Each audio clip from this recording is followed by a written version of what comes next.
Hello students, देखो भी next है आपकी हमने इलेक्ट्रॉन प्रोटॉन के बारे में पढ़ लिया था। नेक्स्ट है न्यूट्रॉन। देखो, neutron is the third fundamental particle. It is the fundamental particle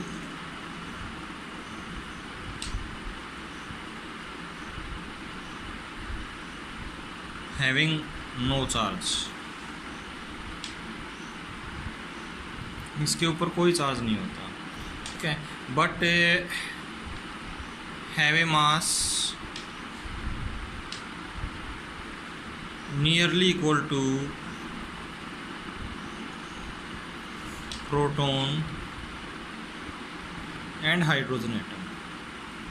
proton and a hydrogen atom, ठीक है। तो mass of proton, mass of neutron की तरफ क्या होता है? 1.67493 इंटू 10⁻⁻24 ग्राम, ठीक है। किलोग्राम में लिखोगे तो 1.67493 इंटू 10⁻⁻27 किलोग्राम, ठीक है। -3 पावर और बढ़ जाएगी, समझे। जबकि जो प्रोटॉन था उसका मास था हमारे पास 1.67, ठीक है, और 262 इंटू 10⁻⁻24। ये फ़र्क है भाई। 1.67 तक तो ठीक है, उसके बाद 262 और यहाँ पे 493, वही इतना ही फ़र्क है। लगभग दोनों क्या है, सेम मास रखते हैं, ठीक है। तो अब जो न्यूट्रॉन है उसकी खोज चैडविक साइंटिस्ट है 1932 में एक स्कैटरिंग एक्सपेरिमेंट के दौरान की थी, जब फास्ट मूविंग अल्फा पार्टिकल्स की बम्बार्डमेंट की गई थी, ठीक है, बोरोन और बेरिलियम के ऊपर। तो वहाँ पे न्यूट्रॉन बिना किसी चार्ज के एक नए पार्टिकल निकले जिन्हें नाम दिया गया न्यूट्रॉन्स, ठीक है। नेक्स्ट है भी फिर आपका Thompson model of atom. Thompson model of atom.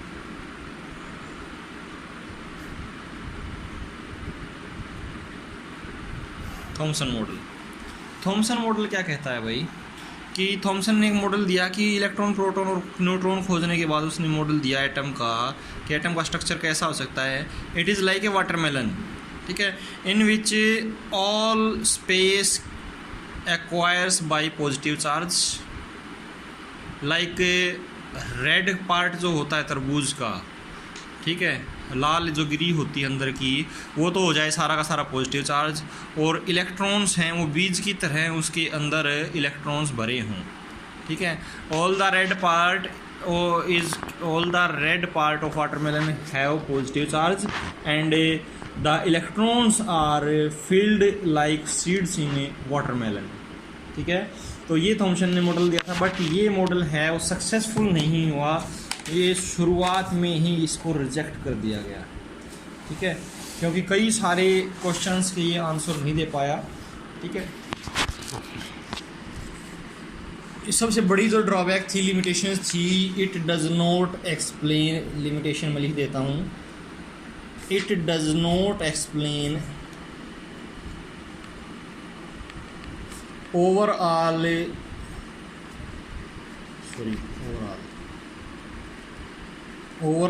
neutrality of atom। ये एटम की ओवरऑल न्यूट्रलिटी को एक्सप्लेन नहीं कर पाया, ठीक है। इसलिए एक नया मॉडल दिया रदरफोर्ड ने एक्सपेरिमेंट के दौरान, ठीक है। रदरफोर्ड ने हीटे के gold foil, thin gold foil, ठीक है। तो ये हमारे पास सपोज करो थिन गोल्ड फॉयल हो गई, ये हो गई हमारे पास जो स्क्रीन है वो, और उसके अंदर ये स्क्रीन हो गई, जिंक सल्फाइड की स्क्रीन लगा लो या फोटोग्राफिक प्लेट की स्क्रीन लगा लो, ठीक है। ये हो गई हमारे पास thin gold foil,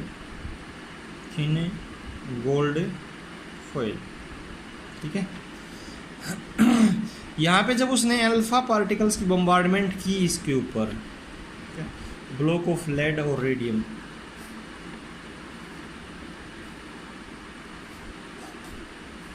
alpha particle direct ही देता हूँ, अल्फा पार्टिकल्स। अल्फा पार्टिकल्स की जब इसके ऊपर बम्बार्डमेंट की गई है, स्लिट लगा ली। स्लिट क्या होती है, जो कि लाइट को एक बीम में कन्वर्ट करती है, बिल्कुल सीधी लाइट जाती है यहाँ से, ठीक है। तो जब ये अल्फा पार्टिकल्स की रे है, जब ये थिन गोल्ड फॉइल से टकराई, तो अब पहले क्वेश्चन उठता है कि why he use a thin gold foil, not iron foil, not silver foil. तो गोल्ड एक ऐसा अकेला एलिमेंट है, गोल्ड है, वो सबसे पतला हो सकता है, ठीक है, पतले से पतला कर सकते हैं हम उसको। ये मेटल है, इससे ज़्यादा पतली शीट किसी भी मेटल की नहीं बनाई जा सकती, वो ब्रेक हो जाएगी, टूट जाएगी, ठीक है।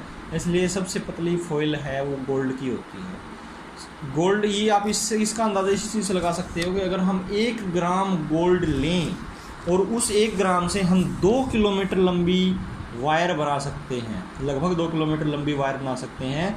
और ऐसी वायर जिसको हम यूज़ कर सकते हैं, मतलब मोड़ सकते हैं, घुमा सकते हैं, उसको हैंडल कर सकते हैं अच्छे से, टूटेगी नहीं।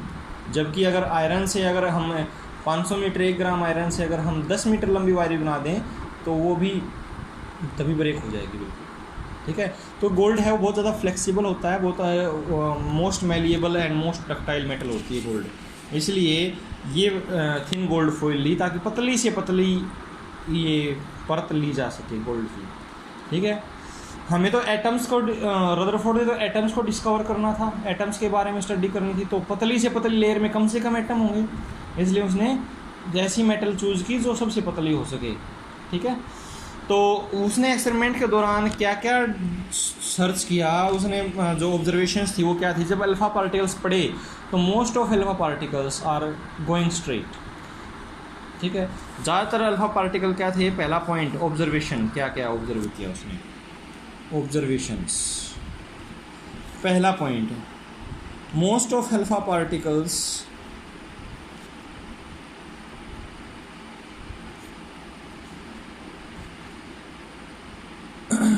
(99.9%) moves straight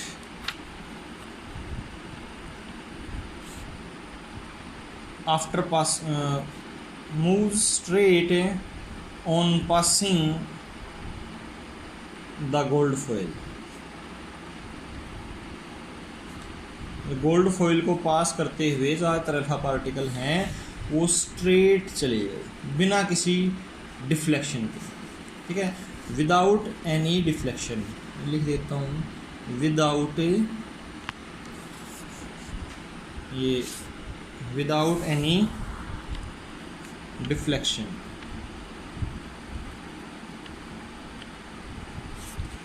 ठीक है। सेकंड पॉइंट इसमें था कि very few alpha particles unwanted deflection through small angles. Few alpha particles deflect at small angles।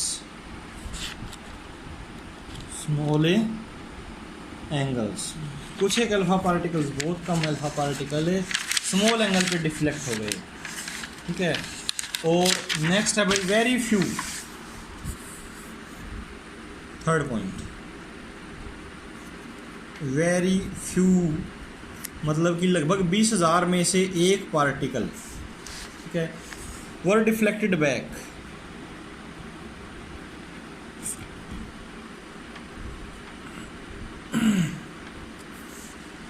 तो यहाँ से क्या कंक्लूजन लिया उसने, क्या आइडिया लगाया इन ऑब्जर्वेशन से कि अगर पार्टिकल सीधे निकले हैं, ठीक है, ज़्यादातर पार्टिकल सीधे निकले हैं, तो ये पहला कंक्लूजन क्या हो सकता है कि वहाँ पे खाली जगह थी, ठीक है। तो पहला कंक्लूजन क्या लगाया कि most of the space of atom is a free space. Most of the space of atom is a empty, खाली स्पेस होता है एटम के अंदर ज़्यादातर।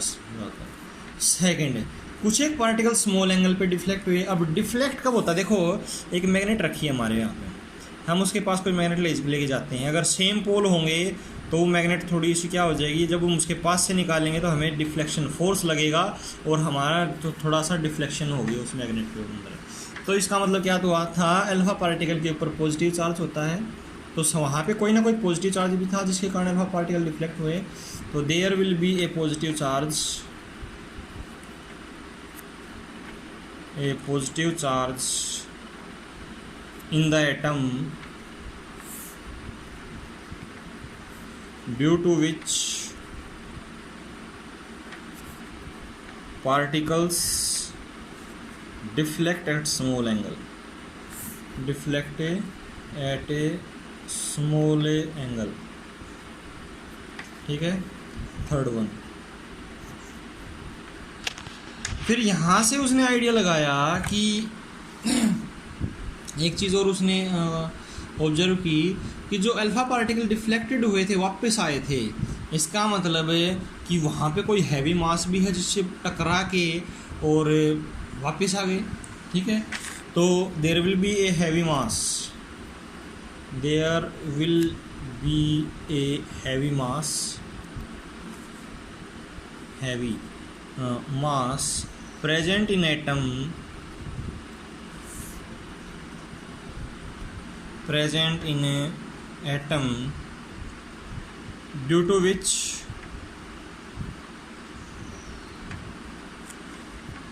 very few particles deflect back, due to which after striking them, after striking very few particles deflect back, ठीक है, कुछ एक पार्टिकल से डिफ्लेक्ट हो गए वापस, ठीक है।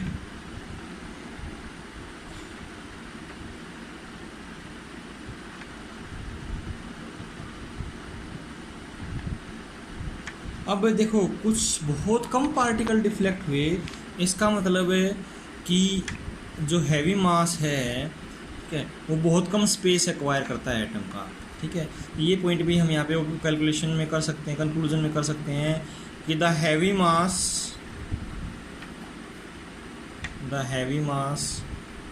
Have very small volume, have very small volume as compare to atom, ठीक है। जो हैवी मास था उसकी वॉल्यूम है वो वेरी वेरी स्मॉल है और इसलिए बहुत कम पार्टिकल उससे टकरा के वापस आए, ठीक है भाई। And this small volume is known as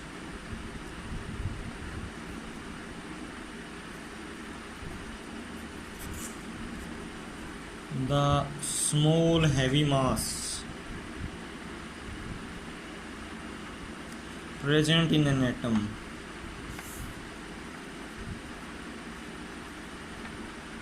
is called a nucleus, ठीक है। अब यहाँ से उसने मॉडल ऑफ एटम दिया था भाई रदरफोर्ड ने, मॉडल ऑफ एटम, ये 9th क्लास में आ चुका, वैसे दोबारा करवा रहा हूँ।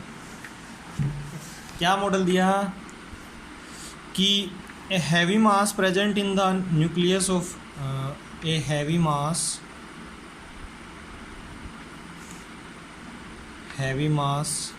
present in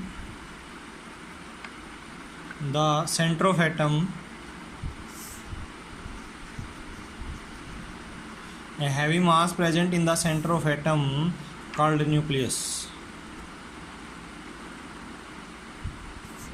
Second, all the positive charge present in the nucleus, सारा का सारा पॉजिटिव चार्ज कहाँ लाई करता है, न्यूक्लियस के अंदर। और तीसरा है भाई कि electrons revolve around the nucleus in free space. ठीक है, ये उसने मॉडल बता के बनाया एटम का कि एटम ऐसा हो सकता है कि एक हैवी मास है वो सेंटर में लाई करता है, सारा का सारा पॉजिटिव चार्ज भी सेंटर के अंदर लाई करता है, उस सेंटर को कहते हैं न्यूक्लियस। ठीक है, और जितने भी इलेक्ट्रॉन्स हैं वो न्यूक्लियस के चारों तरफ फ्री स्पेस के अंदर एक पर्टिकुलर ऑर्बिट में, एक पर्टिकुलर पाथ में चक्कर लगाते हैं। ठीक है, समझे। अब देखो ये एक्सपेरिमेंट जो था ये ऐसे था भाई कि ये एटम हो गया एक, ये दूसरा एटम हो गया, गोल्ड के एटम ले रहे हैं हम, ये चौथा हो गया। ठीक है, ये पांचवा, ये एटम ऐसे जुड़े हुए हैं। ठीक है, ये इनका nucleus nucleus nucleus nucleus nucleus nucleus nucleus nucleus nucleus nucleus nucleus. जो अल्फा पार्टिकल यहाँ से निकला बीच से, वो तो सीधा सीधा निकल गया, उसको तो कोई दिक्कत नहीं हुई।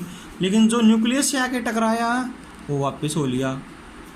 ठीक है, और जो इनके यहाँ पे ये इसके बिल्कुल पास से निकला वो स्मॉल एंगल पे डिफ्लेक्ट हो गया। ठीक है, बाकी जो फ्री खाली जगह से निकले वो तो सीधे निकल गए। ठीक है, तो ज़्यादातर जगह क्या है, खाली पड़ी है एटम की। ठीक है, और यहाँ ये खाली जगह में, ये इस जगह में इलेक्ट्रॉन्स घूमते रहते हैं, ये न्यूक्लियस हो गया हर एक एटम का। ठीक है, तो that is the model of Rutherford. ठीक है, ये तो न्यूक्लियस। और ये जो खाली जगह है ना, इसे कहते हैं extra nuclear part, extra nuclear part of atom.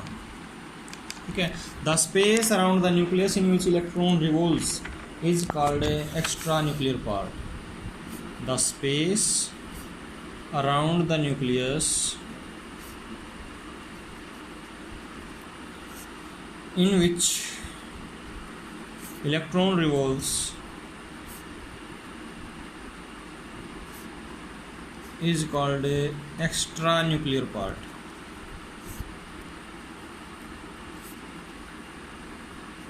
ठीक है भाई, ये था रदरफोर्ड मॉडल ऑफ एटम। कल करेंगे आइसोटोप्स, आइसोबार्स, आइसोटोन्स। ठीक है, इन सब के बारे में कल पढ़ेंगे। आज के लिए